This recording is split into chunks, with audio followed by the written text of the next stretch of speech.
কাবা ঘরের 4টা কর্নার আছে, এর মধ্যে একটা কর্নার হাজারুল আসওয়াদের এই কর্নারে একটা পাথর আছে। এই পাথরটাতে চুমু দেওয়ার জন্য লোকজন ধাক্কাধাক্কি করে, তার গুনাহগুলো এই পাথর টেনে নেয়। এই হাজারুল আসওয়াদ পাথর আপনার পক্ষে সাক্ষী দিবে, এটাকে আল্লাহ ঠোঁট দিবে, মুখ দিবে, চোখ দিবে, আর আল্লাহর সামনে দাঁড়িয়ে কিয়ামতের দিন বলবে, আল্লাহ তোমার এই বান্দা তার 2 ঠোঁট দিয়ে আমাকে চুমু দিয়েছিল, এর জান্নাত না দেওয়া পর্যন্ত আমি এই পথকে ছাড়বো না। হাজারুল আসওয়াদের কর্নার আর কাবা ঘরের দরজা এর মাঝখানে একটা জায়গা আছে, এই জায়গাটার নাম মুলতাজাম। এই জায়গাটাতে লেগে থেকে দোয়া চাওয়া, দোয়া করাটা সুন্নাহ। ইমাম সাহেব সে অনেক ধাক্কাধাক্কি করে যুদ্ধ করে মুলতাজামে হাত লাগানোর সুযোগ পেয়েছে।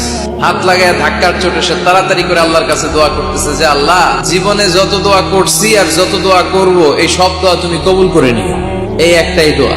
বাড়িতে এসে দোয়া শুরু। তার শহর যত লম্বা, জান্নাতের এক একটা দরজা ঠিক তত লম্বা। সেই হিসাবে কয়েকশো কোটি মানুষ আমরা এক ধাক্কা জান্নাতে ঢুকবো।